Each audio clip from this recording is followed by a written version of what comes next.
कीर्तन एवढं गोड साधन आहे महाराज. अलीकड कीर्तन रंगव म्हणून काय काय प्रकार चाललेत. लोकाला असं वाटायला लागलं कीर्तन रंगवणं माझी जबाबदारी. वास्तविक पाहतात कीर्तन वेगळे प्रकारानं काही रंगवायची गरज नाही. रंगवायचं कुणाला असतं ज्याला रंग नाही. पावडर कुणाला लावायला लागती ज्याची उडली. कीर्तनाचा एक मूळचा रंग आहे, त्या रंगात रंगायचं आहे. कीर्तनाचे रंगी नाचू, रंगू म्हणजे समरस हो, एक रूप हो, त्याचा एक मूळचा रंग. कीर्तन रंग म्हणून ऑर्गन वाजायला लागले लोक. तुम्ही पाठीमाग व्हिडिओ ना पाहिले, एकीकडनं पखवात एकीकडनं ऑर्गन.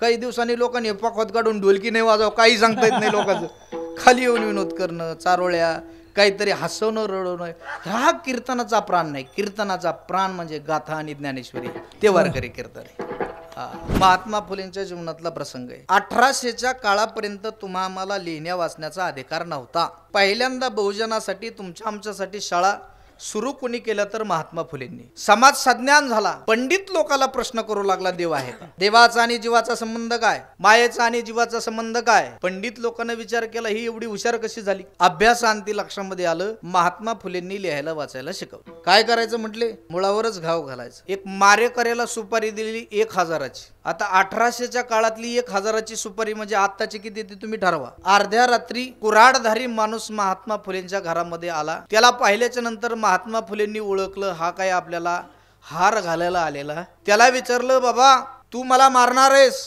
पण का मारणार आहेस याचं कारण सांग. तो म्हटला, तुम्हाला मारल्याच्या नंतर मला 1000 रुपये भेटणार आहे. महात्मा फुले म्हणले, चांगली गोष्ट आहे, माझी मरतेची शेवटची इच्छा आहे. मला मारल्याच्या नंतर तुला जे 1000 रुपये भेटतील ते 1000 रुपये घेऊन तू तुझ्या मुलांना लिहायला वाचायला शिकव, म्हणजे उद्या कुणाचा 1000साठी जीव घेण्याची वेळ त्यांच्यावरती येणार नाही. असं बोलल्याच्या नंतर त्यानं कुऱ्हाड फेकून दिली. महात्मा फुलेंचे पाय पकडले, म्हणला मी चुकलो, मला मार्ग दाखव. महात्मा फुलेंनी त्याचा स्वीकार केला. त्याला लिहायला वाचायला शिकवलं. मारेकरी म्हणून आलेला धोंडू कुंभार पुढे चालून पंडित धोंडोपंत कुंभार झाला आणि मोठमोठी पंडित लोक त्याचं दर्शन घ्यायला लागली. कन्नडचे एक हरियाणा पुण्यामध्ये राहत आणि योगायोगानं राहायला न्यायमूर्ती रानड्यांच्या शेजारी होते. न्यायमूर्ती रानडे म्हणजे साहित्यातली खूप मोठी हस्ती आहे. ज्ञानेश्वरीवरती आज सुद्धा त्यांचं खूप मोठं साहित्य आहे. न्यायमूर्ती रानडे रोज उठले की ज्ञानेश्वरी हातामध्ये घेऊन वाचायचे. सकाळी आपला नित्यनेम आला की ज्ञानेश्वरी हातामध्ये. कन्नडच्या हरियांना न्यायमूर्ती रानडेंना म्हणले, का हो, एखाद्या लायब्ररीला लाजवील अशी ग्रंथसंपदा तुमच्या घरामध्ये, आणि आम्ही रोज उठून पाहिलं तर तुमच्या हातामध्ये एकच पुस्तक असतं. न्यायमूर्ती रानडे म्हटले, हे पुस्तक नाही, ही आमची ज्ञानेश्वरी.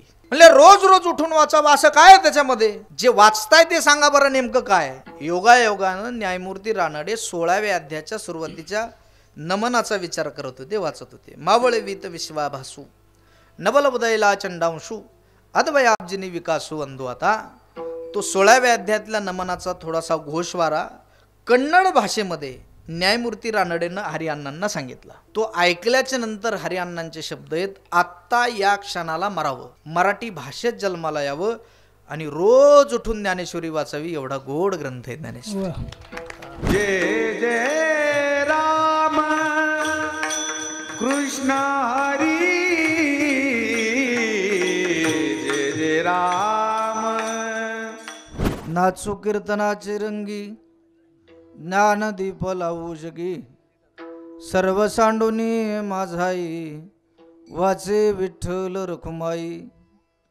परेहुनी परते घर, तेथे राहू निरंतर, सर्व सांडुनी माझाई, वाचे विठ्ठल रखुमाई. सर्वांचे जे अधिष्ठान, तेची माझे रूप पूर्ण, सर्व सांडुनी माझाई, वाचे विठ्ठल रखुमाई. सर्व सत्ताली हाता, नाम याचा खेचर दाता, सर्व सांडुनी माझाई, वाचे विठ्ठल रखुमाई. या जगावरती सध्या विज्ञानाचा जरा जास्त अतिरेक आहे आणि हे सगळ्या जगानं मान्य केले. परंतु आता या काळामध्ये जी जन्माला आलेली पिढी आहे ती अतिशय भाग्यवान आहे. कारण की हजारो वर्षाचा प्रवास करत करत अध्यात्म आणि विज्ञानाचा खूप मोठा समन्वय या कालामध्ये झालेला आहे. प्रत्येकाच्या हातामध्ये मोबाईल आहे आणि प्रत्येक मोबाईलमध्ये गाथा ज्ञानेश्वरी आहे. हा अध्यात्म विज्ञानाच्या समन्वयाचा उच्चांक आहे. अध्यात्म आणि विज्ञान अशा दोन शाखा आहेत या विश्वामध्ये. अध्यात्मनिष्ठ माणसं अध्यात्माचा आनंद घेतात आणि विज्ञाननिष्ठ माणसं विज्ञानाचा फायदा घेतात. या दोनही क्षेत्राचा जर तुम्हाला लाभ व्हावा असं वाटत असेल तर दोनही क्षेत्राचं पुरेपूर ज्ञान पाहिजे. नुसता हातामध्ये मोबाईल असून चालत नाही, तर तो वर्क कसा करायचं ज्ञान पाहिजे. ज्ञानेश्वरी गाथा विकत घेऊ शकतो यापेक्षा अभंग आणि त्या अभंगाचा भाव लक्षामध्ये येण्या इथपर्यंत आपली परमार्थिक तयारी पाहिजे. पण या दोन क्षेत्रातील ज्ञानाचा जो प्रवाह आहे हा परस्पर भिन्न आहे. अध्यात्माचा जो प्रवाह आहे तो आतमध्ये आहे आणि विज्ञानाचा जो प्रवाह आहे तो बाहेर आहे. विज्ञानातील ज्ञानासाठी वा प्रपंचाच्या ज्ञानासाठी तुम्ही परावलंबी आहात, दुसऱ्यावरती अवलंबून आहात. साधं गाडी जरी शिकायची म्हटलं तरी कुणाला तरी विनंती करावी लागते, बाबा मला गाडी शिकव. पण अध्यात्म एक असं वैभव संपन्न क्षेत्र आहे. आध्यात्मिक ज्ञानासाठी तुम्हाला कुणाच्या समोर हात पसरवण्याची गरज नाही. ते प्रत्येकाच्या आतमध्ये आहे, प्रत्येकाचं अस्तित्व आहे, प्रत्येकाचा ठेवा आहे. ज्ञानोबा म्हणतात, हृदयी स्वयंभूची असे मोटके गुरुमुखे उदय जत दिसे. हृदयी स्वयंभूची असे प्रत्यक्ष फावू लागे अपयसयाचे नि. प्रत्येकाच्या हृदयामध्ये आहे. तुम्ही म्हणाल मग प्रत्येकाच्या हृदयात ते आध्यात्मिक ज्ञान आहे, प्रत्येकाचं मूळ प्रत्येकाचं अस्तित्व म्हणजे अध्यात्म आहे, तर प्रत्येकाला त्या आध्यात्मिक ज्ञानाचं भान का नाही? कारण की त्या ज्ञानावरती एक अज्ञानाचा पडदा आहे आणि तो अज्ञानाचा पडदा बाजूला करणारा या विश्वामध्ये एक वर्ग आहे, त्यांचं नाव आहे संत. आणि महाराष्ट्र या बाबतीमध्ये भाग्यवान आहे. जगाच्या पाठीवरती भारत म्हणजे देवाचा देश आहे आणि देवाचं हृदय असणारे संत ज्या राष्ट्रामध्ये राहतात त्याचं नाव आहे महाराष्ट्र. म्हणून उत्तर प्रदेशातील एक थोर साधू आहेत, त्यांच्या सत्संगातलं नेहमीचं वाक्य सांगतो तुम्हाला. ते नेहमी म्हणत असतात, भारत एक ऐसा राष्ट्र है जिसके पास एक महाराष्ट्र है. महाराष्ट्र शब्दाच्या व्याख्या अनेक इतिहासकारांना केल्या, अनेक शास्त्रज्ञांना केल्या, अनेक अभ्यासकांना केल्या. ज्यानं त्यानं ज्याच्या त्याच्या पद्धतीनं महाराष्ट्र शब्दाच्या व्याख्या केलेल्या आहेत. इतिहासकारांना महाराष्ट्राची व्याख्या केली, मल्लांचं राष्ट्र म्हणजे महाराष्ट्र. याही पुढची व्याख्या केली, मल्हारीचं राष्ट्र म्हणजे महाराष्ट्र. याहीपेक्षा समर्पक व्याख्या केली गेली, महाराजा शिवछत्रपतींचं राष्ट्र म्हणजे महाराष्ट्र. अशा अनेक व्याख्या केल्या गेल्या महाराष्ट्राच्या. मराठी भाषिकांचं राष्ट्र म्हणजे महाराष्ट्र. हा बरं का, तुम्ही भाग्यवान समजा स्वतःला की तुमच्या मुखातनं मराठी भाषा येते. मराठी भाषा ही जगल्याशिवाय येत नाही, ती शिकून जमत नाही. हा, एकच वाक्य सांगतो, कीर्तन संपेपर्यंत डोकं खाजवत बसा. मला तुला पैसे द्यायचेत, याचा अर्थ काय झाला? कोणी कुणाला पैसे द्यायचेत? ते शिकल्याशिवाय येत नाही. ज्या भाषेचा स्वाभिमान ज्ञानोबारायांना आहे त्या भाषेत तुम्ही आम्ही जन्माला आलो याचा आपल्याला स्वाभिमान असला पाहिजे. साधी भाषा नाही मराठी. ज्ञानोबाराय म्हणतात, कोळिकेची ने पाडे दिसती नादीचे ही रंग थोडे, वेधे परिमळाचे नि बिक मोडे जयाचे नि.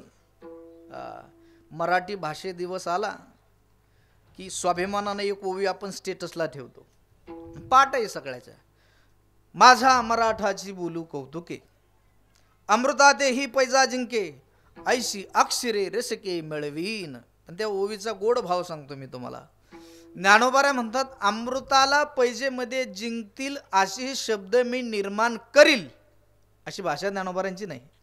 ज्ञानोबाराय म्हणतात, अमृताला पैजेमध्ये जिंकतील अशी गोड वचनं माझ्या मराठीत आहेत, ती असलेली फक्त मी मिळवीन, एकत्र करीन. अशी पाण्यासारखी ओळणारी भाषा म्हणजे मराठी भाषा आहे. जे बहुभाषिक असतात ना, ट्रान्सलेशन करणारे, त्यांना बऱ्याच भाषेचं ज्ञान ठेवावं लागतं. त्यांना जर एकांतात घेऊन विचारलं ना, बाबांनो तुम्ही एवढ्या 10-5 भाषेचं ज्ञान आहे तुम्हाला, सगळ्यात सोपी भाषा कोणती? तर ते म्हणतात सगळ्यात सोपी भाषा म्हणजे इंग्रजी, जिचं बाऊ तुम्हा आम्हाला आहे. त्यांना विचारलं सगळ्यात अवघड भाषा कोणती? तर ते म्हणतात सगळ्यात अवघड भाषा म्हणजे मराठी. पाण्यासारखी वळणारी मराठी भाषा आहे. असा मराठी बहुभाषिकांचा प्रदेश म्हणजे महाराष्ट्र. पण सगळ्यात गोड, सगळ्यात श्रेष्ठ आणि सगळ्यात समर्पक व्याख्या कोणती असेल तर महान पुरुषांचं राष्ट्र म्हणजे महाराष्ट्र. अशी महाराष्ट्राची व्याख्या केली. आणि अशा महापुरुषांच्या मांदियाळनं दुमदुम निघलेला हा महाराष्ट्र आहे. प्रत्येक महाराष्ट्राच्या कानाकोपऱ्यामध्ये जा, प्रत्येक जातीमध्ये, प्रत्येक पंथामध्ये, प्रत्येक समाजामध्ये, प्रत्येक धर्मामध्ये कुठले ना कुठले महापुरुष अवतरित झाल्याशिवाय राहिले नाही. आणि त्यामध्ये वारकरी संप्रदाय हा 1 नंबरवरती. जाती धर्मामध्ये कुठले ना कुठले संत अवतरित झाले, पण त्यांच्या अवताराला येण्याचं कारण काय आहे?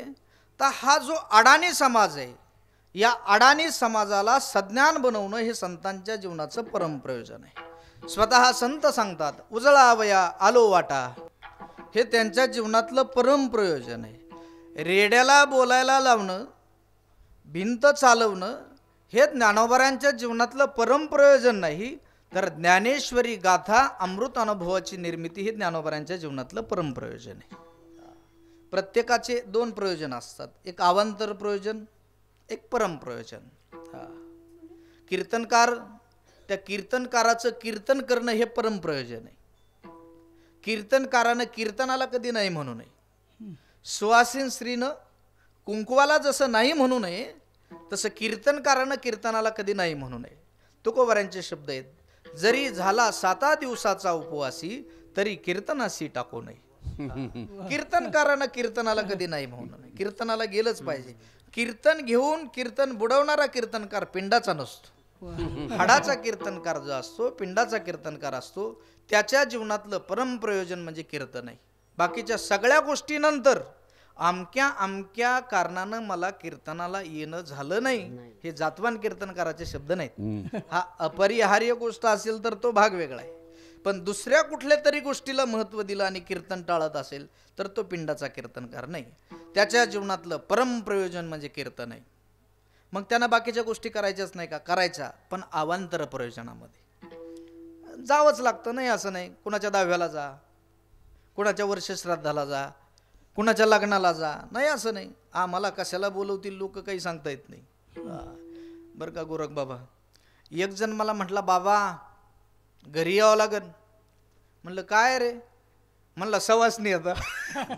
आता म्हटलं तू काय मला कुकू लावायला आला? मग सगळं अवांतर प्रयोजन आहे, पण परमप्रयोजन काय आहे? कीर्तन. तसं संत अवतारित झाल्याच्या नंतर अनेक गोष्टी करतात, नाही असं नाही, पण सगळ्या संतांच्या गोष्टी, सगळ्या जे काही संत करतात जीवनामध्ये, जे चमत्कार असतील, काय असेल ते असेल संतांच्या अवतारामध्ये, सगळं अवांतर प्रयोजनामध्ये टाका. संतांच्या जीवनाचं एकच परमप्रयोजन आहे, अडाणी समाज सज्ञान करणं बस. आणि त्याच परमप्रयोजनासाठी, त्यासाठी संतांनी जे करता येईल ते केलं, माघार घेतली नाही. तुम्हाला काय असं वाटतं का महापुरुषांना आणि संतांना या लोकांनी सहजासहजी स्वीकारले? अजिबात नाही. खरंच ज्या महापुरुषानं या समाजाला सज्ञान बनवण्याचा प्रयत्न केला, याच समाजानं त्यांच्यावरती एक ना एक दिवस जीव घेणं प्रसंग आणल्याशिवाय राहिले नाही. महात्मा फुलेंच्या जीवनातला प्रसंग आहे. 1800च्या काळापर्यंत तुम्हा आम्हाला लिहिण्या वाचण्याचा अधिकार नव्हता. पहिल्यांदा बहुजनासाठी, तुमच्या आमच्यासाठी शाळा सुरू कोणी केल्या तर महात्मा फुलेंनी. समाज सज्ञान झाला. पंडित लोकाला प्रश्न करू लागला, देव आहे का? देवाचा आणि जीवाचा संबंध काय? मायेचा आणि जीवाचा संबंध काय? पंडित लोकांना विचार केला, ही एवढी हुशार कशी झाली? अभ्यासांती लक्षामध्ये आलं. महात्मा फुलेंनी लिहायला वाचायला शिकवलं. काय करायचं म्हटले? मुळावरच घाव घालायचं. एक मारेकऱ्याला सुपारी दिलेली 1000ची. आता 1800च्या काळातली 1000ची सुपारी म्हणजे आत्ताची किती ती तुम्ही ठरवा. अर्ध्या रात्री कुऱ्हाडधारी माणूस महात्मा फुलेंच्या घरामध्ये आला. त्याला पाहिल्याच्या नंतर महात्मा फुलेंनी ओळखलं, हा काय आपल्याला हार घालायला आलेला नाही. त्याला विचारलं, बाबा तू मला मारणार आहेस, पण का मारणार आहेस याचं कारण सांग. तो म्हटला, तुम्हाला मारल्याच्या नंतर मला 1000 रुपये भेटणार आहेत. महात्मा फुले म्हणले, चांगली गोष्ट आहे, माझी मरत्याची शेवटची इच्छा ऐक. मला मारल्याच्या नंतर तुला जे 1000 रुपये भेटतील ते 1000 रुपये घेऊन तू तुझ्या मुलांना लिहायला वाचायला शिकव, म्हणजे उद्या कुणाचा 1000साठी जीव घेण्याची वेळ त्यांच्यावरती येणार नाही. असं बोलल्याच्या नंतर त्यानं कुऱ्हाड फेकून दिली. महात्मा फुलेंचे पाय पकडले, म्हणला मी चुकलो, मला मार्ग दाखवा. महात्मा फुलेंनी त्याचा स्वीकार केला, त्याला लिहायला वाचायला शिकवलं. मारेकरी म्हणून आलेला धोंडू कुंभार पुढे चालून पंडित धोंडोपंत कुंभार झाला आणि मोठमोठी पंडित लोक त्याचं दर्शन घ्यायला लागली. पण एक ना एक दिवस जीव घेणं प्रसंग आल्याशिवाय राहिला नाही. गुरुनाम गुरु सद्गुरु जोग महाराजांनी आळंदीला वारकरी शिक्षण संस्थेची स्थापना केली. का केली तर त्याच्या पाठीमागचा प्रांजळ उद्देश की बहुजनाची मुलं कीर्तनकार व्हावीत, त्यांनी संत साहित्याचा अभ्यास करावा आणि संत साहित्य त्यांनी स्वतः बहुजनापर्यंत जाऊन सांगावं. या प्रांजळ उद्देशानं जोग महाराजांनी वारकरी शिक्षण संस्थेची स्थापना केली. पण जोग महाराजांच्या चरित्राचा अभ्यास करा, तुमच्या लक्षामध्ये येईल, जोग महाराजांवरती एक दिवस खटला भरला गेला. जोग महाराज जो खटला जिंकले त्या दिवशी जोग महाराजांची हत्तीवरनं मिरवणूक काढण्यात आली आणि तिथपासून वारकरी संप्रदायाला सोन्याचे दिवस आले. सगळं सहन केलं संतांनी, तक्रार केली नाही. तुकोबारांच्या जीवनातले काही साधे शब्द नाहीत. तुकोबारा म्हणतात, आता परिस्थिती अशी आहे, कोपला पाटील गावचे हे लोक, आता मज भी कोण घाल्या आता माझा भेगा, कोण घाले आता माझा भेगा, कोण घाले आता माझा भेगा. कोपला पाटील गावीचे हे लोक, आता माझा भेग कोण घाली, आता माझा भेग कोण घाली. कोपला पाटील गावीचे हे लोक, आता माझा भेग कोण घाली, आता माझा भेग कोण घाली.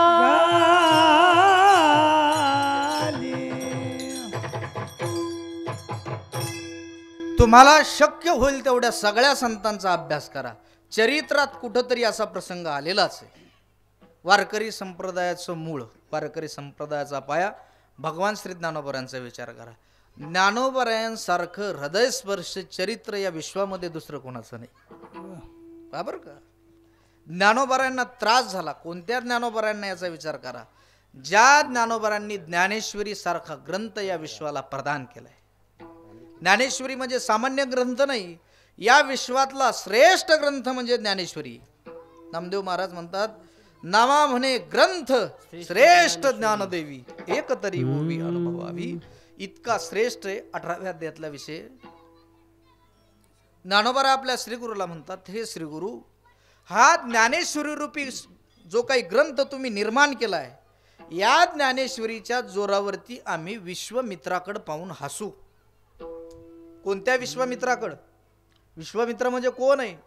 ज्यानं दुसरी सृष्टी निर्माण केली, भगवंतासारखी दुजी सृष्टी निर्माण करण्याचं सामर्थ्य ज्या विश्वमित्रामध्ये, ज्ञानोबा म्हणतात त्याच्याकडे पाहून आम्ही हसू ज्ञानेश्वरीच्या जोरावरती. ओवी ऐका, मज लागी ग्रंथाची तुम्ही, जे हे दुजी सृष्टी केली तुम्ही, ते पाहोनी हसू आम्ही विश्वमित्रा. ते ज्ञानेश्वरीची बराबरी करणारा या विश्वात दुसरा ग्रंथ नाही. इतका गोड ग्रंथ आहे. साहित्यातला प्रसंग आहे. कन्नडचे एक हरियाणा पुण्यामध्ये राहत होते आणि योगायोगानं राहायला न्यायमूर्ती रानड्यांच्या शेजारी होते. न्यायमूर्ती रानडे म्हणजे साहित्यातली खूप मोठी हस्ती आहे. ज्ञानेश्वरीवरती आज सुद्धा त्यांचं खूप मोठं साहित्य आहे. न्यायमूर्ती रानडे रोज उठले की ज्ञानेश्वरी हातामध्ये घेऊन वाचायचे. सकाळी आपला नित्यनेम आला की ज्ञानेश्वरी हातामध्ये. कन्नडचे होते पण बहुभाषिक होते. बरेच दिवस सहवास घडल्याच्या नंतर लक्षामध्ये आलं की न्यायमूर्ती रानडे रोज उठतात आणि त्यांच्या हातामध्ये एकच पुस्तक आहे. कन्नडच्या हरियांना न्यायमूर्ती रानडेंना म्हणले, का हो, एखाद्या लायब्ररीला लाजवील अशी ग्रंथसंपदा तुमच्या घरामध्ये, आणि आम्ही रोज उठून पाहिलं तर तुमच्या हातामध्ये एकच पुस्तक असतं. न्यायमूर्ती रानडे म्हटले, हे पुस्तक नाही, ही आमची ज्ञानेश्वरी. म्हणले रोज रोज उठून वाचावं असं काय आहे त्याच्यामध्ये? जे वाचताय ते सांगा बरं नेमकं काय. योगायोगानं न्यायमूर्ती रानडे 16व्या अध्यायाच्या सुरुवातीच्या नमनाचा विचार करत होते, वाचत होते. मावळे वीत विश्वाभासू नवल उदयला चंडांशू अद्वयाब्जिनी विकासू अंधू. आता तो 16व्या अध्यायातल्या नमनाचा थोडासा घोषवारा कन्नड भाषेमध्ये न्यायमूर्ती रानडेनं हरिअण्णांना सांगितला. तो ऐकल्याच्या नंतर हरिअण्णांचे शब्द आहेत, आत्ता या क्षणाला मरावं, मराठी भाषेत जन्माला यावं आणि रोज उठून ज्ञानेश्वरी वाचावी. एवढा गोड ग्रंथ आहे ज्ञानेश्वरी. म्हणून ज्ञानेश्वरी वाचली पाहिजे बरं का. तुमच्या कोणाच्या घरामध्ये ज्ञानेश्वरी नसल तर आळंदीला गेल्याच्या नंतर पहिल्यांदा ज्ञानेश्वरी घेऊन या. तुम्ही नाही वाचली तर तुमची मुलं वाचतील, तुमच्या मुलांना नाही वाचली तर त्याची मुलं वाचतील. तुमच्या घरात ज्ञानेश्वरी आली की तुमच्या घराचं नंदनवन करण्याची जबाबदारी ज्ञानेश्वरीची. जीव ओवाळून टाकावा असे ग्रंथ आहेत गाथा ज्ञानेश्वरी वा वारकरी संप्रदायाचे जे काही ग्रंथ आहेत. ज्ञानेश्वरी सारखा गोड ग्रंथ ज्ञानोबरांनी या विश्वाच्या झोळीमध्ये टाकला, पण याच लोकांनी ज्ञानोबरांच्या झोळीमध्ये माती टाकली, गावामध्ये राहू दिलं नाही. संतांना समाजानं त्रास दिला हे सांगण्यासाठी मी इथं उभं राहिलो नाही. हे आत्तापर्यंत हजारो वेळेस सांगितलंय, ऐकलंय. घोकू घोकू आपण पाठ पण केलं की संतांना त्रास झालेला आहे. संतांना त्रास झाला, संतांनी तो सहन केला, पण समाजाबद्दल तक्रार केली नाही. केली कुठं ज्ञानेश्वरीमध्ये तक्रार केली नाही. येईल त्या प्रसंगाला संतांनी तोंड दिलं, पण अज्ञानामध्ये भरकटणारा समाज त्याला सज्ञान बनवण्याचं कार्य संतांनी कधी बंद पडू दिले. सगळं सहन केलं, सगळं मान्य केलं संतांनी, पण संतांनी या समाजाला आध्यात्मिक ज्ञानाचा प्रकाश देण्याचं कार्य बंद पडू दिलं नाही.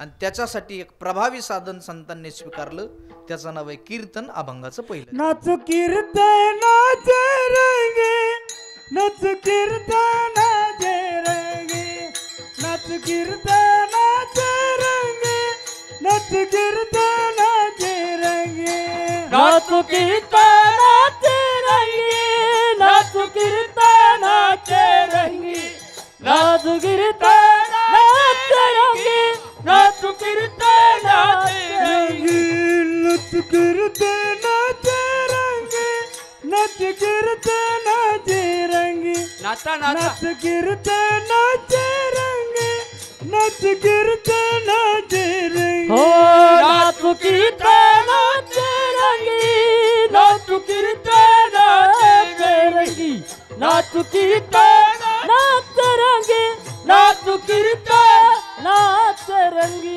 नाच कीर्तनाचे रंगे, ज्ञानदीप लावू जागे, ज्ञानदीप लावू जागे. सर्व सांडोने माझारे, सर्व सांडोने माझारे, सर्व सांडोने माझारे, सर्व सांडोने माझारे. हे नाच कीर्तन नाच रंगी, ज्ञानदीप लावू जागी, ज्ञानदीप लावू जागी.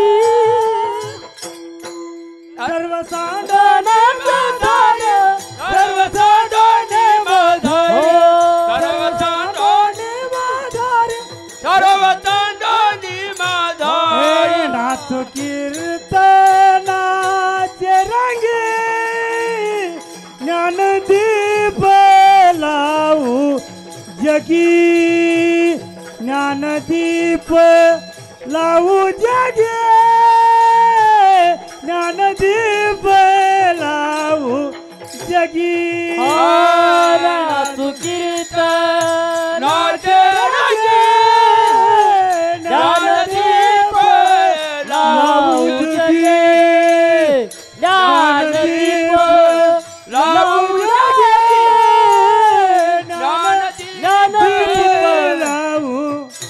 या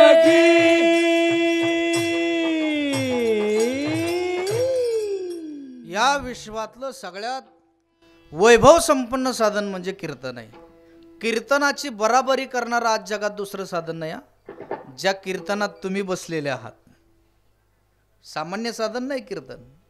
म्हणून कीर्तन ऐकत असताना अतिशय गांभीर्याने ऐकायचं. टाइमपास करण्याचं साधन म्हणजे कीर्तन नाही. मनोरंजनाचं साधन म्हणजे कीर्तन नाही. मला एक सांगा, तुम्ही कीर्तन ऐकता म्हणजे नेमकं काय ऐकता? कीर्तन करणं म्हणजे काय आणि कीर्तन ऐकणं म्हणजे काय, याचा एक गोड गैरसमज दूर करतो तुमचा. कीर्तन करणं म्हणजे काय? आमच्या जोग महाराज वारकरी शिक्षण संस्थेचे महाराष्ट्रावरती उपकार आहेत की ठराविक सिद्धांत, ठराविक उदाहरणं संस्थेनं या महाराष्ट्राच्या झोळीमध्ये टाकलेले आहेत. महाराष्ट्रातला कुठलाही कीर्तनकार असला तर संस्थेनं जे भांडवल दिलेलं आहे तेवढंच सांगणार आहे. तो ठराविक सिद्धांत आहेत आणि ठराविक उदाहरणं, त्याच्या व्यासंगानुसार, त्याच्या अभ्यासानुसार थोडंफार कमी जास्त होईल तो भाग, पण ठराविक सिद्धांत आहेत आणि ठराविक उदाहरणं आहेत. मग मला सांगा, तेच सिद्धांत आणि तेच उदाहरणं परत परत सांगणं म्हणजे कीर्तन करणं आहे का हो? याला कीर्तन करणं म्हणता का? नाही. कीर्तन करणं म्हणजे काय? कीर्तनकार ज्या वेळेस फेटा बांधून उभा राहतो, अभंग घेतो, त्या अभंगावरती बोलत असताना तो तुम्हाला सांगतो हे पहिलं डोक्यातलं काढून टाका, तो दुसरा टप्पा आहे. कीर्तनकारानं अभंग घेतल्याच्या नंतर सुरुवातीला पहिल्यांदा कीर्तनकार अभंगाशी बोलत असतो आणि अभंग कीर्तनकाराशी बोलत असतो. या दोघांमध्ये चाललेला संवाद म्हणजे कीर्तन करणे. दृष्टांत सिद्धांत सांगणं म्हणजे कीर्तन करणं नाही. आता इथं सांगितलेला सिद्धांत मी उद्या दुसरीकडे जाऊन सांगू शकतो. आज इथं सांगितलेलं उदाहरण मी उद्या दुसरीकडे जाऊन सांगू शकतो. पण आत्ता अभंगामध्ये आणि कीर्तनकारामध्ये जो संवाद झालेला आहे तो आजच आहे, परत डबल नाही. संवाद आहे तो. तुम्हाला मीच म्हटलं दोघं जण एक 10 मिनिटं संवाद करा एक विषयावरती विशिष्ट. तुम्ही केला 10 मिनिटं संवाद. उद्या भेटल्याच्या नंतर मी म्हटलं अहो काल जो संवाद केलाय ना तुम्ही, तो परत जशाच तसा करा बरं. 10 मिनिटाचा संवाद करता येईल का तुम्हाला? मग सामान्य विषयाचा 10 मिनिटातला संवाद तुम्हाला परत जशाच तसं करता येत नाही. कल्पना करा, कीर्तनकारातला आणि अभंगातला संवाद परत जशाच तसा होईल का? नाही होऊ शकत. कीर्तनकार बोलेलो परत तेच, अभंग परत तेच बोलला पाहिजे ना. नाही बोलू शकत अभंग. म्हणून आज तागायचा इतिहास आहे. वाक्य नोट करून घ्या. एका कीर्तनकारावर, अभंगावरती एका कीर्तनकारानं जसं कीर्तन केलं, परत महाराष्ट्राच्या मातीमध्ये दुसऱ्या कीर्तनकाराला तसं कीर्तन करता आलं नाही. कीर्तनकार बोलेल, अभंग परत तेच बोलला पाहिजे ना.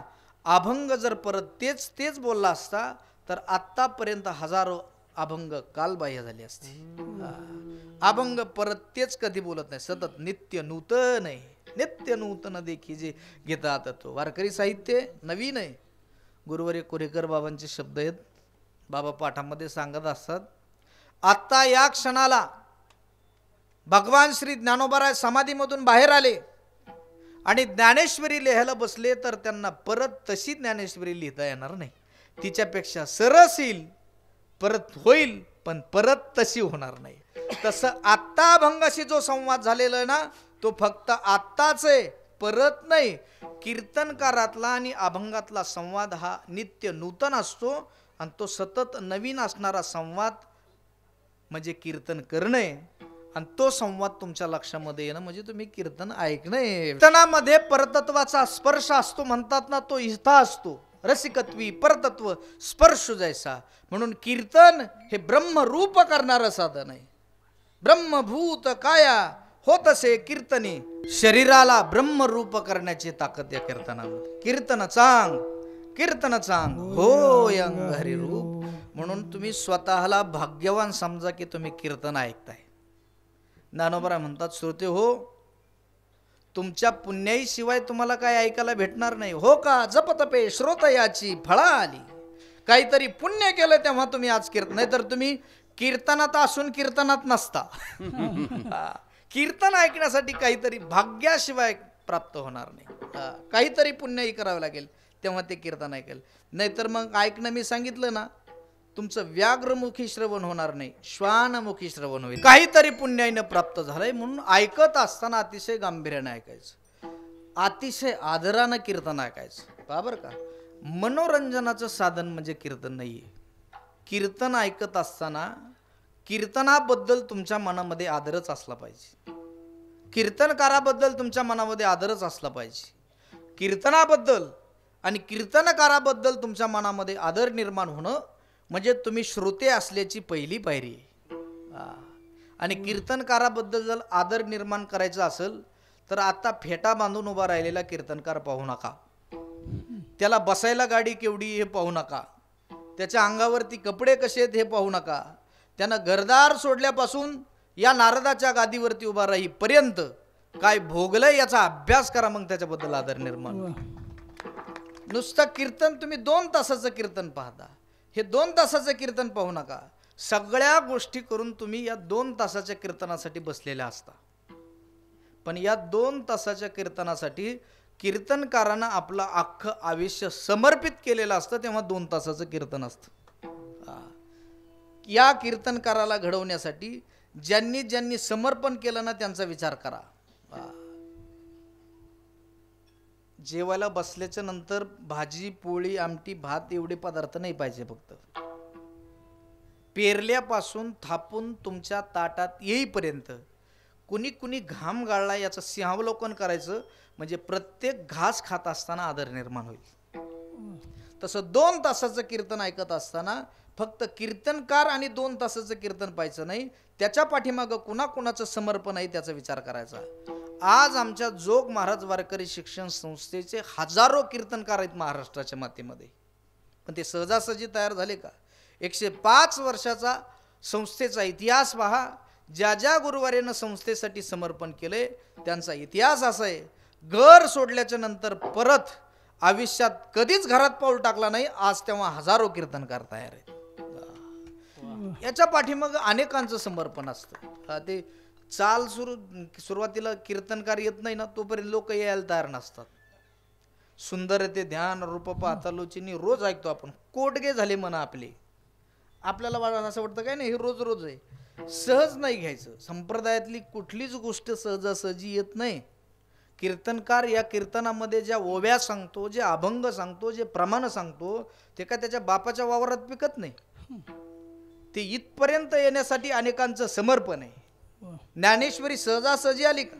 ज्ञानोबा म्हणतात, सहज आलंय माझी या सत्यवादाचे तप, वाचा केली बहुत कल्प, तया फळाचे महादीप पातली प्रभो. गाथा सहज आला का? असं आहे का? टेबल टाकला मस्त तुकोबारांनी, खुर्ची टाकली, त्या खुर्चीवरती टेबलवरती फॅन लावला तुकोबारांनी, मग एक वही घेतली, एक पेन घेतलं, मग तुकोबारा अभंगाला यायला बसले आणि मध्ये मध्ये चहा कॉफी. असं आहे ते.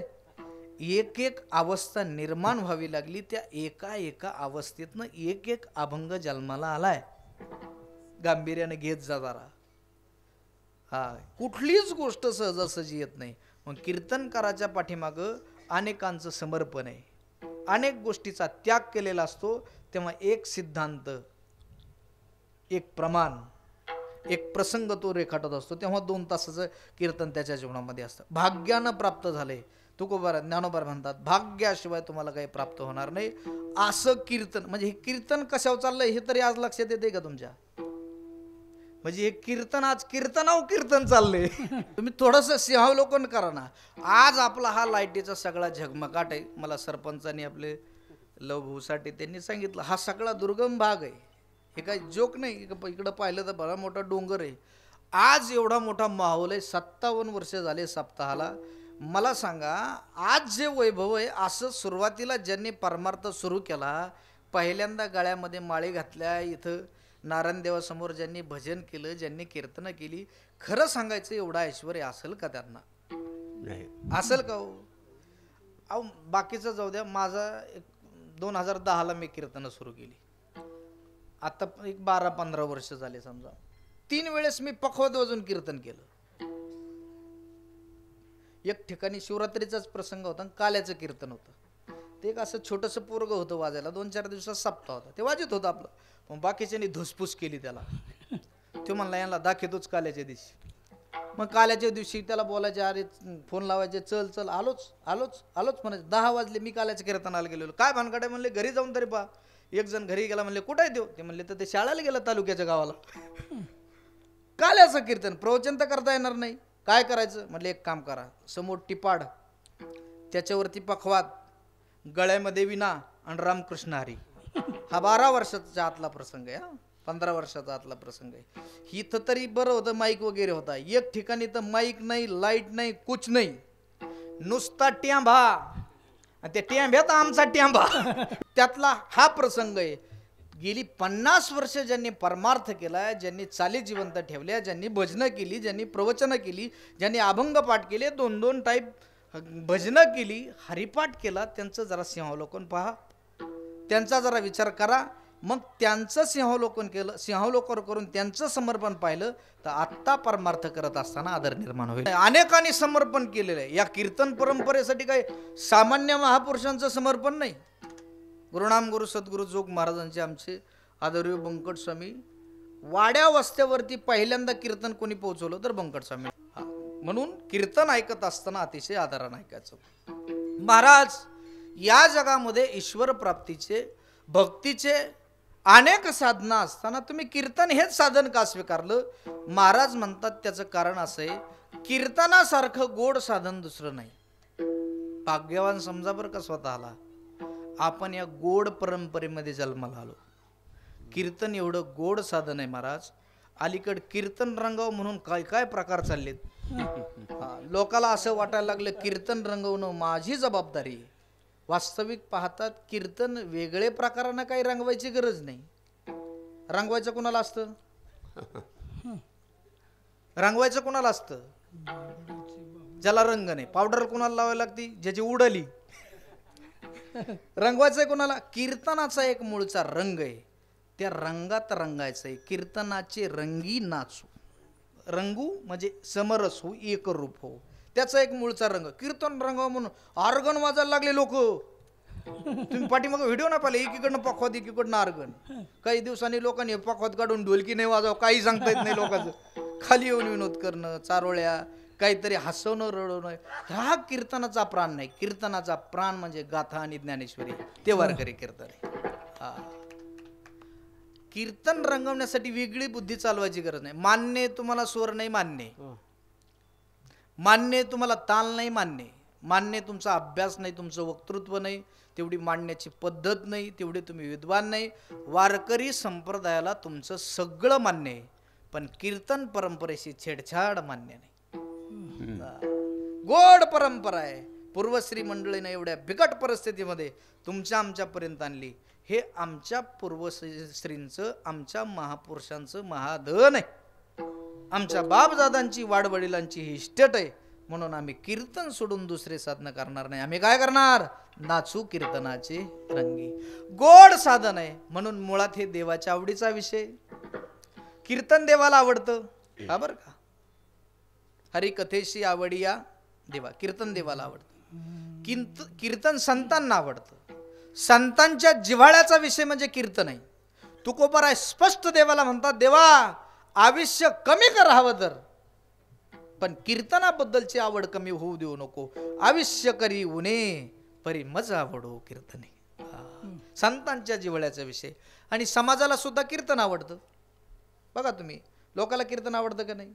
लोक हरिपाठाला जास्त असतात, भजनाला जास्त असतात का कीर्तनाला जास्त असतात? कीर्तनाला जास्त असतात. भजनाला असतात का? भजनाला. आता जर कीर्तन झाले, आपण बैठकी भजन ठेवलं तर किती राहतील यातली? गावात भजन सुरू झालं म्हणजे अख्ख्या गावाला आनंद होतो, असं वाटतं का तुम्हाला? अजिबात नाही. नुसती पखवादावर थाप पडली, अर्ध गाव म्हणतं झालं गाडी आता झोपीचा तर खेळ खंडोबात झाला. तेवढ्या प्रमाणामध्ये कीर्तन आवडत नाही. चाल झाल्याशिवाय न येण्याची चाल लोक सोडायला तयार नाहीत. लोकाला असं वाटतं त्या चालीचा ना आपला काही संबंध नाही. पण तुमच्या माहितीसाठी सांगू का, आज कीर्तनाची काय चाल राहणार आहे हे पहिल्या चालीवरती अवलंबून आहे. मग पट्टीचे 2 जण सुरुवातीला चालीला असतात, जेवढे आहेत टाळकरी त्यातले 2 पट्टीचे. कारण कीर्तनाची चाल ठरवण्याची ताकद कुणामध्ये तर चालीमध्ये. नाही तर पहिल्यांदा जर नाही जमत ते. तेवढ्या प्रमाणामध्ये भजन आवडत नाही, पण कीर्तन मात्र सगळ्याला आवडतं. देवाच्या आवडीचा विषय कीर्तन, संतांच्या आवडीचा विषय कीर्तन आणि समाजाच्या आवडीचा विषय कीर्तन. म्हणून महाराज म्हणतात आम्ही काय करणार, नाचू कीर्तनाचे रंगी. पुढचं कारण, कीर्तन हेच साधन का स्वीकारलं? महाराज म्हणतात त्याचं कारण असं आहे, कीर्तनामध्ये देव असतो, कीर्तनामध्ये संत असतात आणि कीर्तनामध्ये समाज असतो. कीर्तनामध्ये देव असतो, जेथे कीर्तनाची जागा तेथे पांडुरंग उभा. कीर्तनामध्ये देव असतो, कीर्तनामध्ये संत असतात. हे वाक्य थोडं बदलू का? कीर्तनात संत असतात असं नाही, संत असतात म्हणून कीर्तन असतं. मग तुम्ही म्हणाला आम्हाला दिसत नाही संत. पूर्वापार जुन्या कीर्तनकाराचं एक वाक्य ते नेहमी बोलत असतात, प्रस्तुत प्राप्त प्रसंगी कीर्तन रूपी सेवे करता घेतलेला अभंग. इथं जी सेवा चालली ना ती अभंगाची सेवा चालली. वादकानं वादन करून अभंगाची सेवा करायची, गायकानं गायन करून अभंगाची सेवा करायची, श्रोत्यानं श्रवण करून अभंगाची सेवा करायची आणि वक्त्यानं वक्तृत्व करून अनुवाद करून अभंगाची सेवा करायची. इथं चाललेली सेवा ही कीर्तनाची अभंगाची सेवा आहे. तो अभंग म्हणजे त्या दिवशी कीर्तनाला घेतलेला अभंग ते प्रत्यक्ष संत असतात, प्रत्यक्ष तुकोबराय असतात. तुकोबरायांचा अभंग असेल तर प्रत्यक्ष तुकोबराय असतात, नामदेव महाराजांचा असेल, ज्ञानोबरायांचा असेल तर प्रत्यक्ष ज्ञानोबराय असतात. ज्या संतांचा अभंग आहे त्या अभंग रूपानं प्रत्यक्ष संत अभंगामध्ये असतात. अभंग नसेल तर त्याला महाराष्ट्र कीर्तन म्हणायला तयार नाही. म्हणून संत असतात म्हणून कीर्तन असतं. कीर्तनामध्ये देव असतो, कीर्तनामध्ये संत असतात आणि कीर्तनामध्ये समाज असतो. देव, संत आणि समाज यांना तिनगालाही एकत्र आणण्याचं ठिकाण म्हणजे कीर्तन. म्हणून आम्ही काय करणार, नाचू कीर्तनाचे रंगी. आणि या कीर्तनाच्या रंगामध्ये नाचून काय करणार, ज्ञानदीप लावू जगी. या कीर्तनाचा मुख्य उद्देश आहे ज्ञान. बरोबर का? कीर्तन करण्याचा मुख्य उद्देश आहे ज्ञान. कीर्तनातून तुमच्या ज्ञानामध्ये भरच पडली पाहिजे. मी सांगितलं तुम्हाला, मनोरंजनाचं टाइमपास करण्याचं साधन म्हणजे कीर्तन नाही. महाराष्ट्रभर फिरत असताना अनुभव येतो, कुठं कुठं जर चांगले श्रोते असले ना, त्यांना जर असं वरवर कीर्तन ऐकावं लागलं, वरवर म्हणजे नाही कळलं तुम्हाला, वरच्या दुधावर जगणारे, कळलं का? वरच्या दुधावर जगणारे म्हणजे ज्याच्या आईचा पाना आटलेला असतो त्याला कुठं जगावं लागतं, वरच्या दुधावरती. म्हणजे ज्याला आईचं दूध भेटत नाही त्याला कुठं जगावं लागतं, वरच्या. हे फिरत असताना लोक आम्हाला भेटतात. महाराज म्हणतात, महाराज आमके आमके महाराज आले हो पण नुसतंच हसवलं, आमके आमके महाराज आले हो पण नुसतंच रडवलं. ज्ञानेश्वरीवरती काही सांगितलं नाही, अभंगावरती काही सांगितलं नाही. तुमच्या माहितीसाठी सांगू का, ज्ञानोबारांनी दिलं तर तो सांगन ना, तुकोबारांनी दिलं तर तो सांगन ना. ज्ञानेश्वरी म्हणजे ज्ञानोबारांची तपश्चर्या आहे. तुम्हाला वाटतं ज्ञानोबाराय त्यांच्या परवानगीशिवाय ओवीच्या एका तुकड्याला हात लावून देतील म्हणून? तुकोबारायांच्या अख्ख्या जीवनाचं समर्पण म्हणजे गाथा आहे. त्यांच्या इच्छेशिवाय कीर्तनकार एका चरणाला स्पर्श करू शकत नाही. ज्ञानोबाराय तुकोबाराय देत नाहीत म्हणून वरच्या दुधाव. कीर्तनकाराच्या कीर्तनामध्ये ओवी आलीच पाहिजे, ज्ञानोबारांनी ती दिली पाहिजे. आणि ज्या दिवशी कीर्तनकाराच्या कीर्तनात ओवी येणार नाही त्या दिवशी त्यानं समजायचा आपला पाना आटला, आईचा पाना आटला. दिली पाहिजे, आली पाहिजे. कारण की ज्ञानेश्वरी आणि गाथा हा वारकरी कीर्तनाचा प्राण आहे. डावलून नाही जमणार, होऊच शकत नाही ते कीर्तन. असं वरच्या दुधावरती हसवणारे डरवर कीर्तनकार, सुज्ञ श्रोता जर त्याच्यात आवडीत सापडला, स्पष्ट ते श्रोते त्या कीर्तनकाराकडे कीर्तन झाल्याच्या नंतर जातात, महाराज आयुष्यातले 2 तास तुमच्या नादी लागून वायाला गेले. ही महान परंपरा आहे. या कीर्तनामध्ये समोरच्या श्रोत्याला थोडं तरी हर्ट झालं पाहिजे, काहीतरी कमी आपल्याकडं, काहीतरी कशाची तरी जाणीव झाली पाहिजे. मनोरंजन करणं हे कीर्तनकाराचं कर्तव्य नाही. तुम्हाला सांगू का, कीर्तन हे टोचलंच पाहिजे. आणि टोचण्यासाठी कीर्तन आहे, मनोरंजनासाठी नाही. टाइमपास अलीकड त्या 10व्या वर्ष श्राद्धानं डिव्हॅल्युएशन केलं कीर्तनाचं. ते वास्तविक पाहता 10व्या वर्ष श्राद्धाचा आणि कीर्तन प्रवचनाचा सूत्रम संबंध नाही. पण अलीकडे वारकरी सगळे भाविक जास्त झाल्यामुळं कुठेही कीर्तन होतं तर आपल्या इकडं पण कीर्तन झालं पाहिजे या प्रांजळ उद्देशानं कीर्तन करतात. करू नये असं नाही, करावं. पण कीर्तनाचा मुख्य उद्देश आहे ज्ञान. 10व्या वर्ष श्राद्धात काय होऊन बसले पहा बरं तुम्ही. लोकाला असं वाटतं कावळा शिवेपर्यंत बाबाचं काम आहे. कावळा शिवायच्या आत जर सोडलं तर लोक स्पष्ट म्हणतात शिवायच्या आत कसं काय सोडलं, कावळा आहे त्यो, त्याच्या मनात काय सांगतात, यानं शिवायजोगं केलंय का नाही ते डिव्हॅल्युएशन झालं. आणखीन पहा तुम्ही 10व्या वर्ष कीर्तनावरती सगळ्यात जास्त परिणाम होतो हा श्रोत्याच्या मानसिकतेचा. कीर्तनकार जो असतो ना हा श्रोत्यावरती अवलंबून असतो. वक्ता तो वक्ता नव्हे श्रोते विनी. म्हणून पहा बरं का, प्रत्येक कीर्तनकार हा वक्ता असतोच असं नाही आणि प्रत्येक वक्ता हा कीर्तनकार असतोच असं नाही. वक्ता आणि कीर्तनकार समीकरण तुम्हाला ओळखायचं असेल तर समोरच्या श्रोत्याची जी मानसिकता आहे त्याचा परिणाम ज्याच्यावरती होतो त्याचं नाव आहे वक्ता. आणि अनुवादक म्हटलं की तुम्ही 5 असा नाही तर 50 असा, त्याला काही घेणे देणे नाही, ते तेवढ्याच ताकदीने बोलणार. परिणाम हा होतोच. 10व्या वर्ष श्राद्धाच्या कीर्तनामध्ये श्रोत्यांचं कीर्तनाकडे लक्ष नसतं. कावळा कधी शिवतोय, कधी विद्युत रक्ते याच्याकडे लक्ष. म्हणून डिव्हॅल्युएशन झाले 10व्या वर्ष. करू नये असं मला म्हणायचं नाही, पण करत असताना करणाऱ्यांना पण आणि श्रवण करणाऱ्यांना पण कीर्तनाचा उद्देश लक्षामध्ये ठेवला पाहिजे. काय उद्देश आहे? ज्ञानदीप लावू जगी. कीर्तनामध्ये ज्ञानच ऐकायला भेटलं पाहिजे. महाराज म्हणतात या कीर्तनाच्या माध्यमातून आम्ही ज्ञानदीप लावू. म्हणले ज्ञानदीप लावू, ज्ञानदीप लावू म्हणजे कोणत्या ज्ञानाचा दीप लावू? महाराज म्हणले कोणत्या ज्ञानाचा नाही, ज्ञानाचा. कोणत्या बिनत्या काय नाही, जे ज्ञान आहे त्या ज्ञानाचं. म्हणजे ज्ञान भरपूर आहेत. नाही नाही, तुम्ही अज्ञानाला अज्ञानात ज्ञान म्हणता. नाही वाक्य कळलं तुम्हाला. वास्तविक पाहता जगामध्ये पोट भरण्याची जेवढी ज्ञान आहेत ही सगळी अज्ञानात जमा होतात.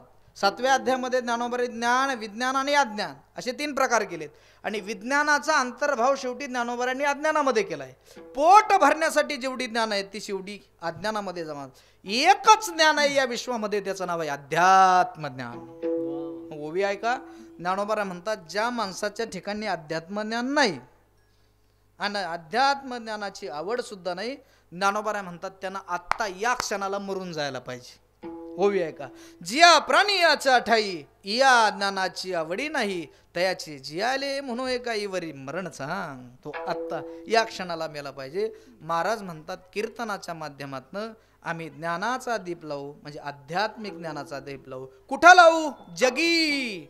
म्हणजे एवढं जगतव्यापी कार्य तुम्ही हातामध्ये घेतलं, एवढी मोठी ताकद, एवढी सत्ता तुम्हाला कोणी दिली? म्हणजे आमच्या परंपरेने दिली अभंगाच्या शेवट. अवघे सत्ता आली हाता, अवघी सत्ता आली हाता, अवघी सत्ता आली हाता, अवघी सत्ता आली हाता, अवघी सत्ता आली हाता, अवघी सत्ता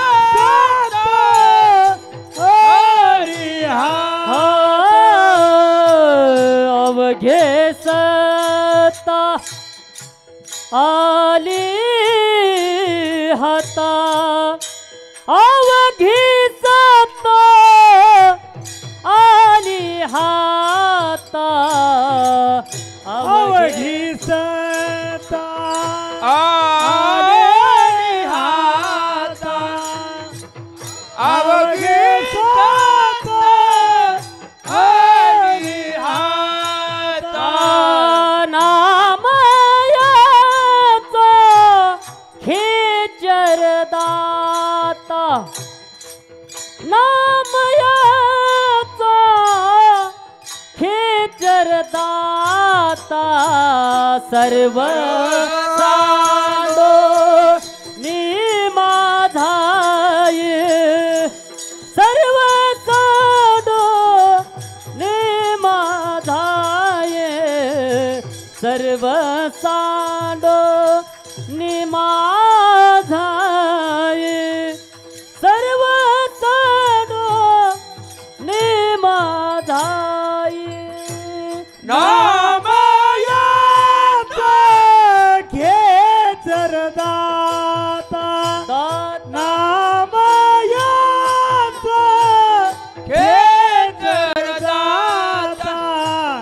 सर्व सांडोनी माझाई सर्व सांडोनी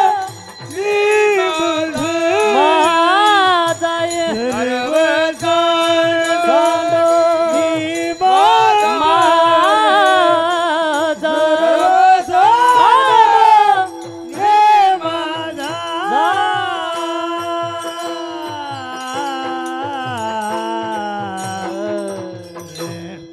जगाला सज्ञान बनवण्याचं कार्य तुम्ही हातामध्ये घेता. जगी ज्ञान दीप लावू अशी तुमची भाषा आहे.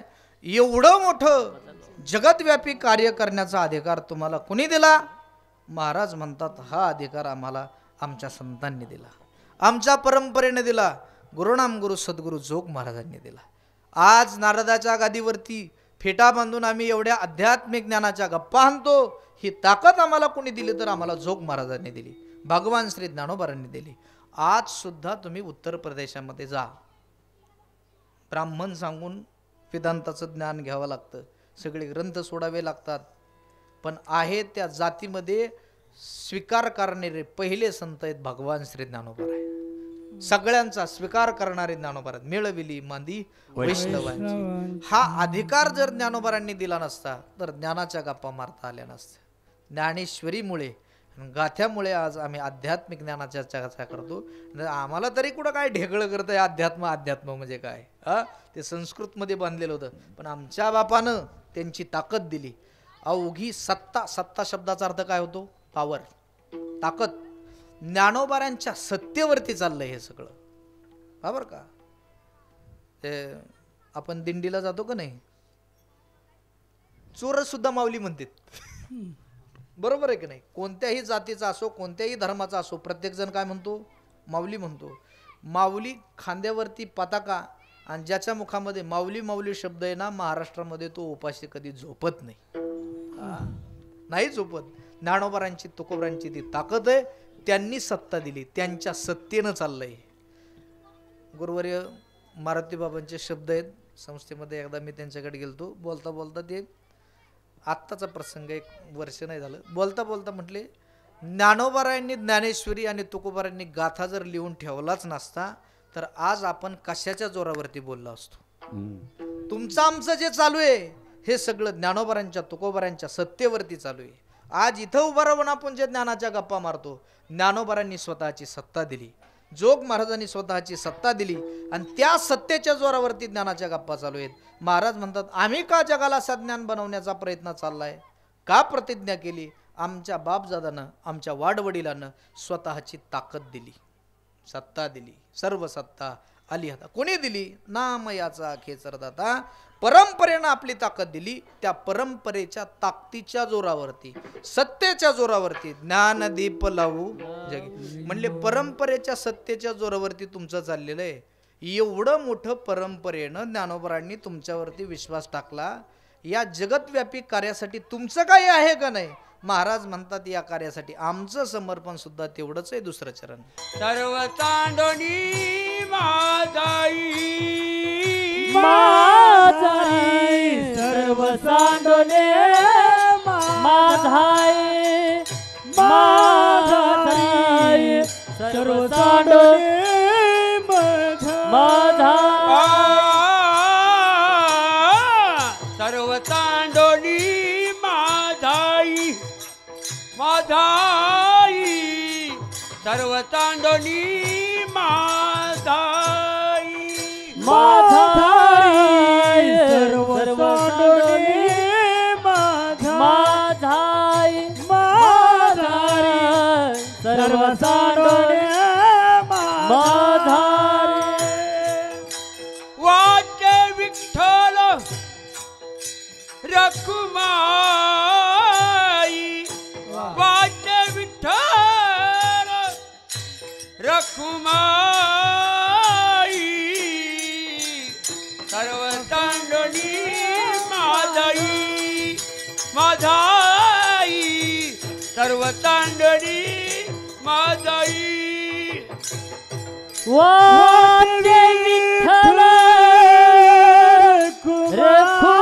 रखुमाई वाटे विठ्ठल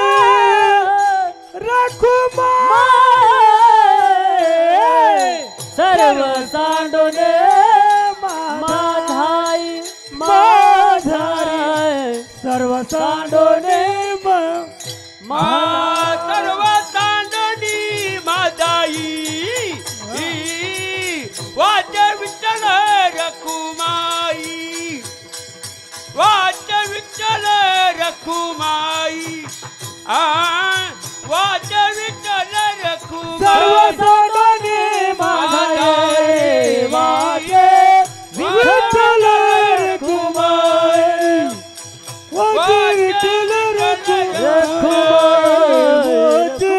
वाजे विठ्ठल रखुमाई परंपरा दिव्य आहे आणि दिव्य परंपरेचा जो काही प्रकार आहे, जे काही ज्ञान लावण्याचा प्रकार आहे, तो प्रकार सुद्धा म्हणजे कीर्तन हे सुद्धा विशेष आहे. या कीर्तनासाठी आमचं समर्पण सुद्धा तेवढंच आहे. आमच्या परंपरेनं आमच्यावरती भरोसा टाकला, आमच्या खांद्यावरती ही परंपरा आली, मग त्या भरवशाला आम्ही खरे उतारणार. त्याच्यासाठी आमचं समर्पण सुद्धा तेवढंच राहणार. काय करणार? महाराज म्हणतात परंपरेसाठी, कीर्तनासाठी आम्हाला ज्याचा त्याग करावा लागेल ना, त्याचा सर्वस्वानं त्याग करू. थोडा थोरता नाही, सर्व सांडोनी त्याग लागतोच. महाराज मला सांगू का, आध्यात्मिक कार्य, सांप्रदायिक कार्य जर तुम्हाला करायचं असेल तर त्याग तो मागताय बाई.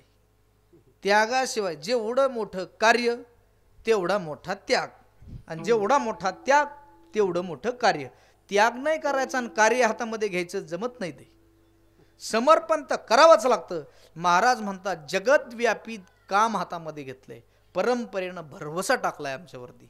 जगाला सज्ञान बनवण्याची जी ही महान परंपरा आहे ती आमच्यापर्यंत आली, आणि त्या विश्वासाला आम्ही खरे उतरू.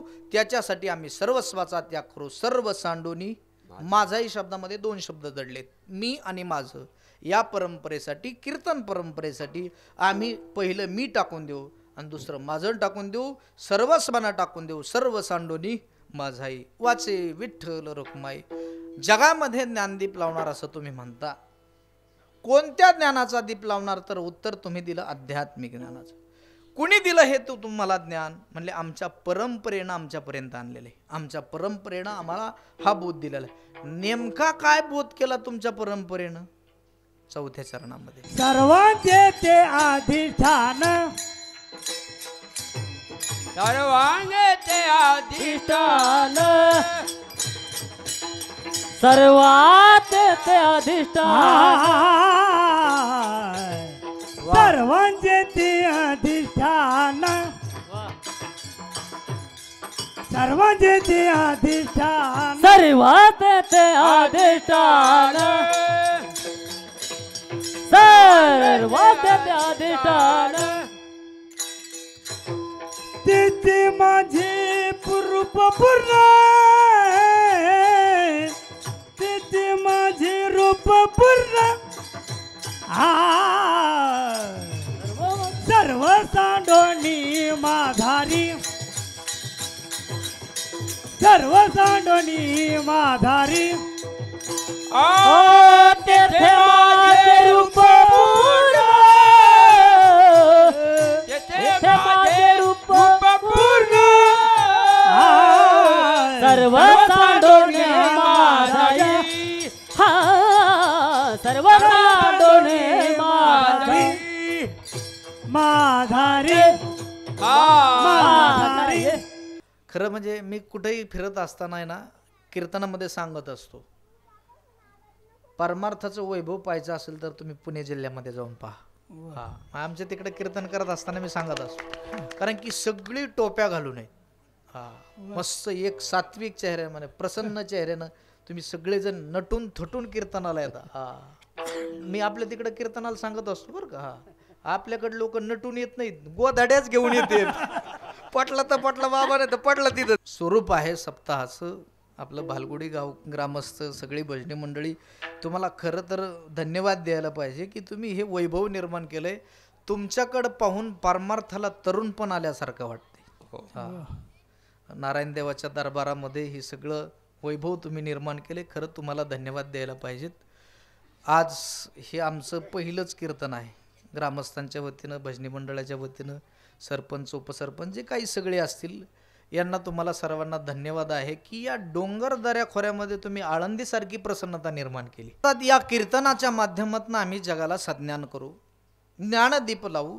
पण जगाला ज्ञान देत असताना महाराज तुम्ही नेमकं कोणतं ज्ञान द्याल? तर महाराज म्हणतात आमच्या बुद्धीतलं ज्ञान आम्ही जगाला देणार नाही.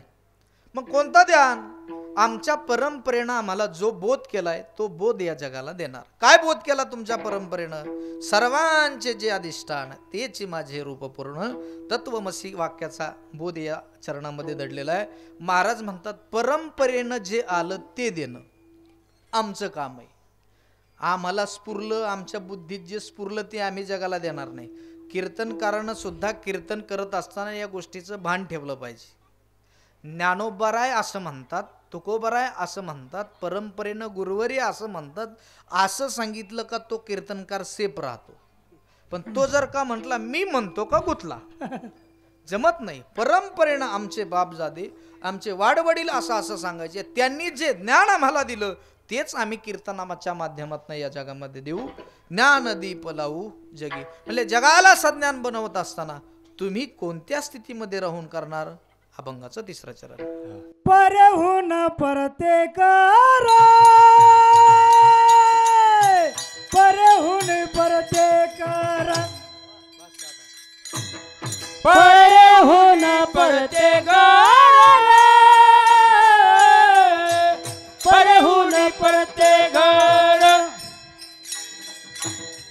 परहून परते घर, परहून परते घर, परहून परते घर,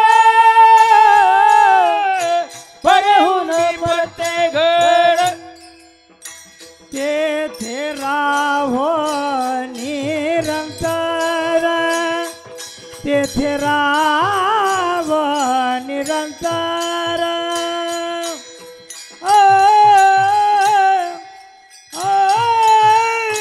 सर्व सांडोनी माधारी, सर्व सांडोनी माधारी, तेथे राहो निरंतर, तेथे राहो निरंतर.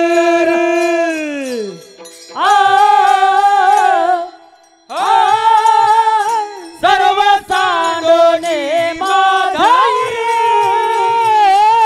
सर्व सांडोने माधारी, माधारी, माधारी, माधारी, माधारी. बारखुमाये ठोबा रखुमाये, ठोबा रखुमाये, रखुमाये, ठोबा रखुमाये, ठोबा रखुमाये, ठोबा रखुमाये, ठोबा रखुमाये, ठोबा रखुमाये, ठोबा रखुमाये, ठोबा रखुमाये, ठोबा रखुमाये, ठोबा रखुमाये, ठोबा रखुमाये, ठोबा रखुमाये, ठोबा रखुमाये, पुंडलिक गोरवार विठ्ठल श्री ज्ञानदेव तुकाराम, पंढरीनाथ भगवान की जय, माऊली ज्ञानेश्वर महाराज की जय, जगद्गुरु तुकाराम महाराज.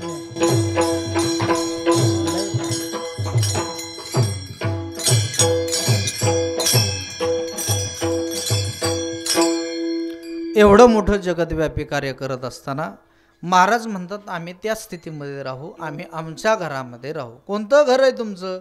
परे होणे परते घर, तेथे राहू निरंतर. परेच्याही पलीकडे म्हणजे परावाणीच्या आवाक्याच्या बाहेरचं जे घर आहे, जी स्थिती आहे त्या स्थितीवरती निरंतर राहू आणि या जगाला सज्ञान बनवण्याचा प्रयत्न, जगी ज्ञानदीप लावण्याचं काम करू. ज्ञानदीप लावू जगी. महाराष्ट्राच्या मातीमध्ये कुठला कीर्तनकार कुठं पाठवायचा, कुठं कुणाची चाल व्हायची, कोण कुठं वाजवणार आहे, कोण कधी टाळ घेऊन उभा राहणार आहे, कोणते श्रोते कोणाला कोणाचं कीर्तन श्रवण करायला भेटणार आहे, ही सगळी संप्रदायाची बैठक समाधीमध्ये बसून ज्ञानोबाराय चालवतात. याचा विश्वास आपल्याला असला पाहिजे. नाहीतर काय कारण आहे, इथून 500 किलोमीटर, आता उद्या सकाळी संभाजीनगरला काल्याचं कीर्तन आहे, तिथून 200 300 400 किलोमीटर आणि या कोपऱ्यामध्ये यांच्या ओळखीनं आलो, यांनी पाहिलं यूट्यूबवर, त्यांच्यामुळं हे सगळं दुय्यम स्थान द्यायचं आपण वारकऱ्यानं.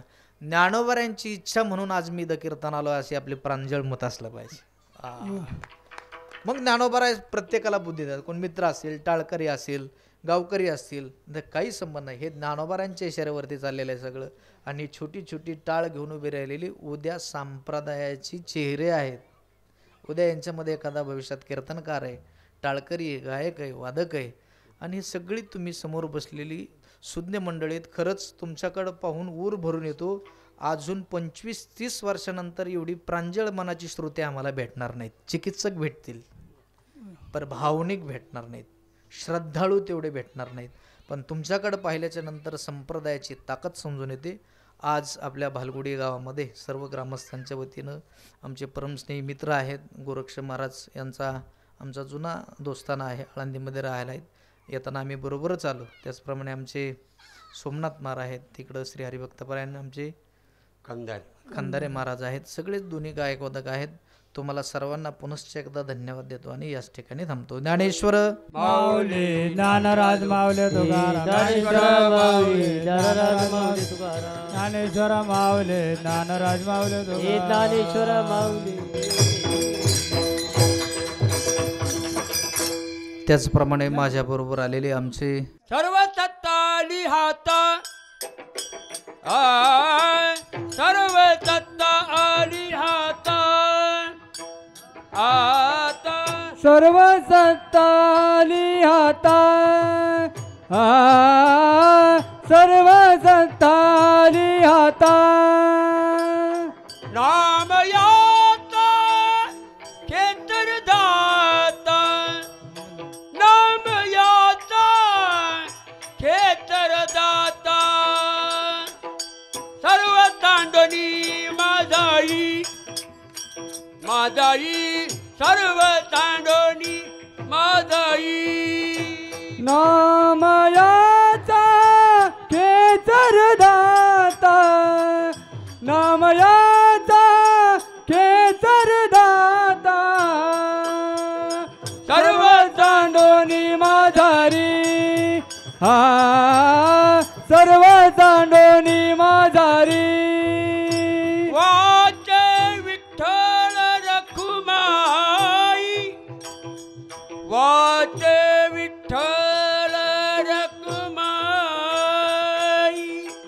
आ आ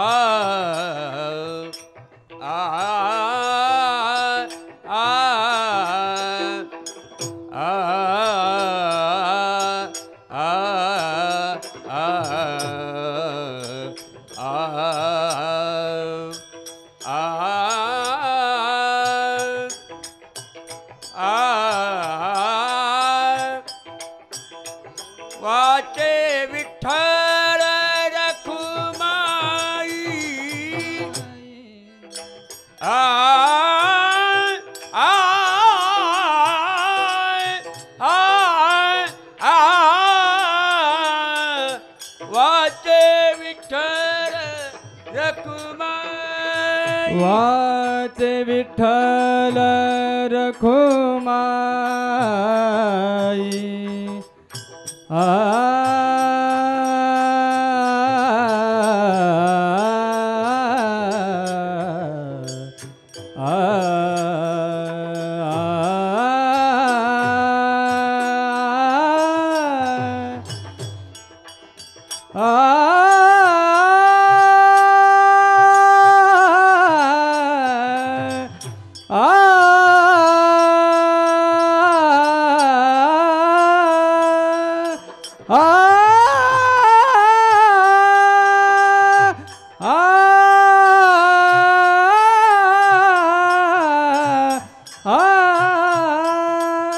वाचे विठ्ठल रखुमाई.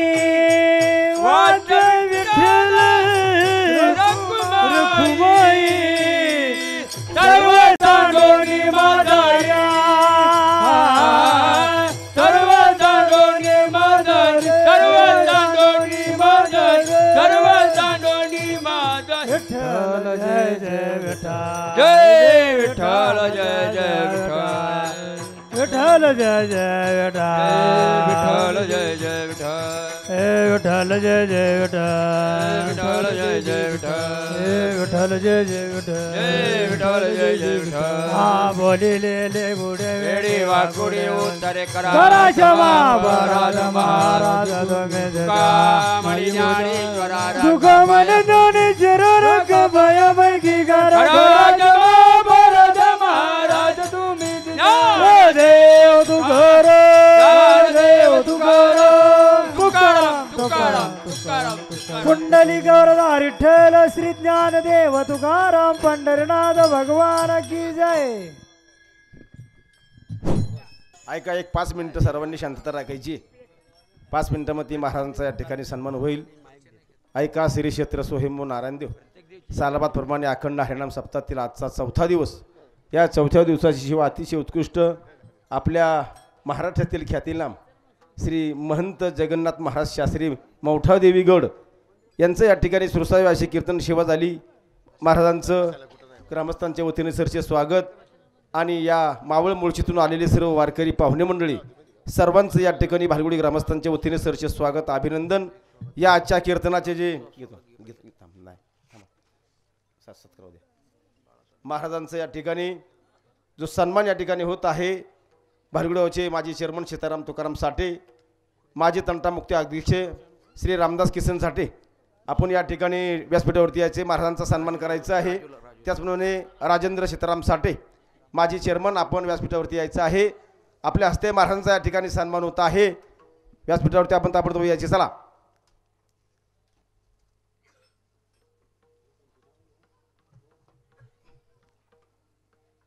माजी तंटामुक्ती अध्यक्ष रामदास भाऊ साठे आणि माजी चेअरमन श्री राजेंद्र भाऊ साठे यांच्या हस्ते महाराजांचा या ठिकाणी सन्मान होत आहे.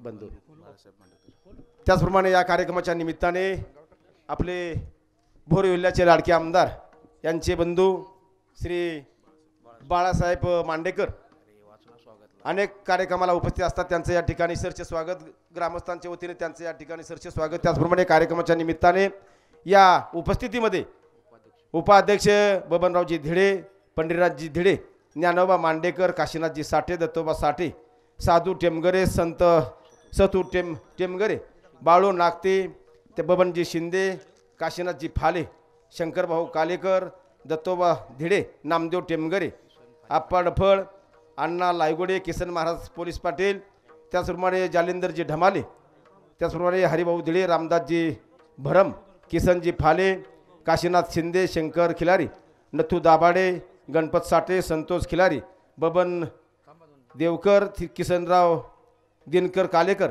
त्याचप्रमाणे नारायण दाभाडे, अंकुश दुडे, बाळू साठे आणि शंकर लाखवडे, बाळासाहेब मांडेकर, सुरेश धिडे, नारायण निबुदे, मारुती धिडे, अनिल महाराज सावळे, दखने भजनकरी मंडळी, काशिक भजनी मंडळ आणि बाळू महाराज पवार, चला, योगेश महाराज चमटे, आजचे प्रवचनकार श्री बबन महाराज कंदारे यांचा या ठिकाणी ग्रामस्थांच्या वतीने सन्मान होत आहे. माजी चेअरमन बाळू मारुती साठे, आपल्या या ठिकाणी सौजन्य आहे, आपण या ठिकाणी यायचं आहे आणि महाराजांना या ठिकाणी सन्मानित करायचे. त्याचप्रमाणे या जे ट्रॉफी दिलेल्या आहेत आपल्या भालगुडगावचे विद्यमान सरपंच संतोष शंकर साठे यांच्या हस्ते या ठिकाणी महाराजांचा या ठिकाणी ट्रॉफी देऊन सन्मान होत आहे. चला भाऊ मांडेकर भाऊ, त्याचप्रमाणे मृदुंगाचार्य गौरव महाराज चोरगे, आपला या ठिकाणी श्रीपती देऊन सन्मान होत आहे. आपण व्यासपीठावरती यायचे आहे. गौरव महाराज चोरगे, चला, यांना या ठिकाणी श्रीपती देऊन शांताराम भाऊ साठे आपले त्यांना श्रीफळ देऊन सन्मानित करते. चला.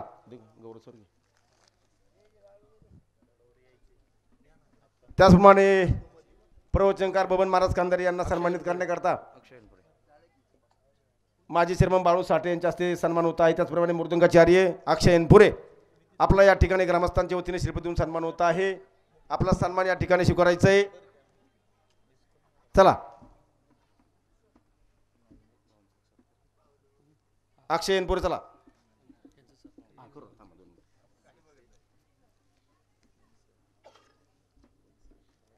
त्याचप्रमाणे तुषार महाराज जोरी, तुषार महाराज जोरी आपल्या या ठिकाणी श्रीफळ देऊन सन्मान होत आहे. चला विश्वास साठे त्यांना या ठिकाणी श्रीफळ देऊन सन्मानित करतील.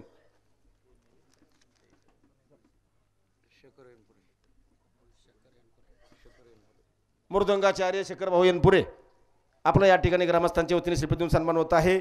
आपला सन्मान या ठिकाणी स्वीकारायचा आहे. चला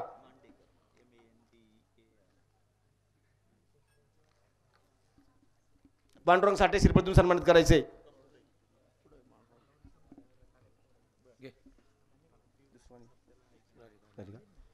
सर्व आलेल्या पाहुणे मंडळींना या ठिकाणी वाचले सर्वांना विनंती या ठिकाणी आहे.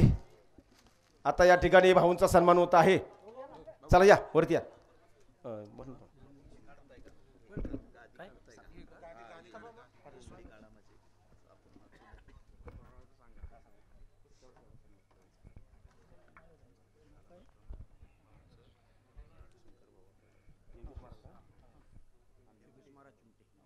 त्याचप्रमाणे महाराजांच्या समवेत आलेले आळंदीतील श्री क्षेत्र आळंदी या ठिकाणी योगेश महाराज चिमटे यांचा या ठिकाणी ग्रामस्थांच्या वतीने श्रीफळ देऊन सन्मान होत आहे. त्यांनी या श्रीफळाचा स्वीकार करायचा. त्यांना श्रीफळ देण्याकरता पांडुरंग साठे आपण त्यांना श्रीफळ द्यायचे. हॅलो, आज या ठिकाणी मुळशी तालुक्याचे लोकप्रिय आमदार यांचे बंधू लोकप्रिय आमदार शंकरभाऊ मांडेकर यांच्याकडनं दरवर्षी महाशिवरात्रीच्या यात्रेनिमित्त खिचडीचा फराळ फ्रूट आणि या सगळा फराळ असतो. आणि आज या सप्त्याच्या निमित्तानं त्यांचे आमदारांचे थोरले बंधू बाळासाहेब मांडेकर हे या सप्त्याच्या निमित्तानं उपस्थित झालेले आहे. तरी समस्त ग्रामस्थ बालगुडी यांच्या वतीनं त्यांचं मनपूर्वक असं स्वागत, हार्दिक अभिनंदन आणि तालुक्याच्या वतीनं गावच्या वतीनं त्यांना सन्मानित करण्यात येत आहे. तरी त्यांना सन्मान बालगुडी गावचे विद्यमान सरपंच संतोष भाऊ साठे यांच्या शुभ हस्ते त्यांचा सन्मान होत आहे. तो भावींनी स्वीकार करायचा आहे.